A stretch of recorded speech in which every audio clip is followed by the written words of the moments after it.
तो hello animal lovers. आज मैं स्लैम डंक एनिमे का एपिसोड 1 एक्सप्लेन करने जा रहा हूँ। लेकिन एपिसोड 1 को एक्सप्लेन करने से पहले आपको पहले कैरेक्टर्स का इंट्रोडक्शन कराता हूँ। सो फर्स्ट नंबर पे है साकुरागी हानामिची, जो हमारे सीरीज का मेन कैरेक्टर है। और दूसरे नंबर पे है रुकावा कायदे, जो हमारा साइड कैरेक्टर है। और थर्ड नंबर पे है हारुको, जो हमारे सीरीज की मेन फीमेल कैरेक्टर है। और अब बात करते हैं साकुरागी के दोस्तों के बारे में, यानी साकुरागी के गैंग के बारे में। साकुरागी के 4 दोस्त हैं, वो है मीतो, नोमा, ओकुसु और ताकामिया।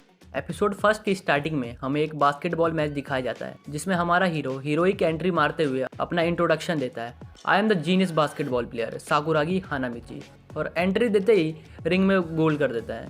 फिर हमें दिखाया जाता है हानामिची एक लड़की को कन्फेस करता है, मगर वह ये कहते हुए मना कर देती है कि वो ओडोकुन को पसंद करती है, क्योंकि वो बास्केटबॉल काफ़ी अच्छा खेलता है।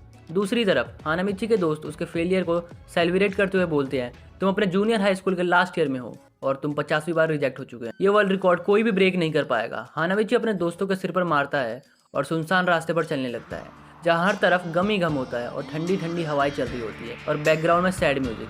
देखते ही देखते हाई स्कूल स्टार्ट हो जाता है, मगर हानामिची अभी भी अपने रिजेक्शन से उभर नहीं पाया था। उसके दोस्त उसे चेयर अप करने की कोशिश कर रहे होते हैं, मगर इसका कोई फायदा नहीं होता। हानामिची जिसके मुंह से बास्केटबॉल का नाम सुनता उसे मारता है। तभी हानामिची क्लास के बाहर निकल जाता है। बाहर स्प्रिंग का मौसम था, मगर उसके दिल में विंटर चल रहा था। तभी एक लड़की उससे आकर पूछती है, बास्केटबॉल पसंद है? वो जैसे ही उसे मारने के लिए पलटता है तो उसकी सुंदरता में खो जाता है। वो पूछती है, तुम रुकावा-कुन को जानते हो? मगर उसे कोई भी आइडिया नहीं होता कि रुकावा-कुन है कौन।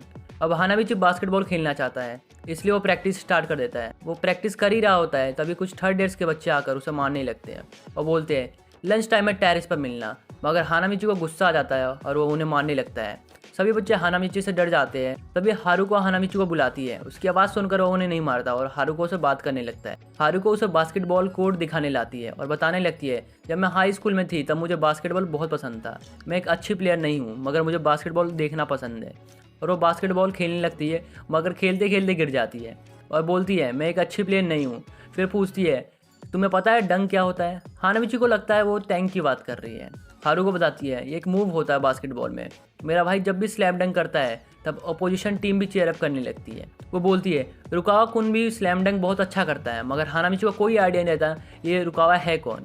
हारुको उसे स्लैम डंक करने के लिए बोलती है। जैसे ही वो स्लैम डंक करने जाता है, वो बास्केटबॉल नेट से टकराकर गिर जाता है। हारुको उसके जंप से बहुत इंप्रेस होती है और उसे बास्केटबॉल ज्वाइन करने को बोलती है। हानामिची अपने क्लासरूम में होता है, तभी हारुको आकर बोलती है, मैंने तुम्हारा नाम बास्केटबॉल टीम के लिए सबमिट कर दिया है, और उसके चोट के बारे में पूछती है। हानामिची बोलता है, मैं बिल्कुल ठीक हूँ, मेरा सर बहुत स्ट्रॉन्ग है। फिर हारुको वहाँ से चली जाती है।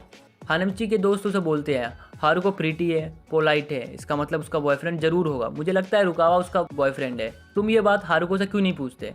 हानामिची जब हारुको से पूछता है तो बताती है, ऐसा कुछ नहीं है, मुझे उस पर सिर्फ क्रश है। एक बार फिर हानामिची के लिए विंटर सीजन स्टार्ट हो जाता है। हर तरफ गम ही गम। हानामिची क्लास में होता है, तभी कुछ थर्ड ईयर वाले उसे टेरेस पर बुलाते हैं फाइट के लिए। थर्ड ईयर वाले जब टेरेस पर जाते हैं तब रुकावा सो रहा होता है। थर्ड ईयर वाले उसे पैर मारते हुए जगाते हैं। रुकावा उठकर उन्हें मारने लगता है और इसी के साथ में एपिसोड खत्म हो जाता है। दूसरे एपिसोड के लिए लाइक और कमेंट जरूर करें, और हाँ, सब्सक्राइब करना ना भूलें।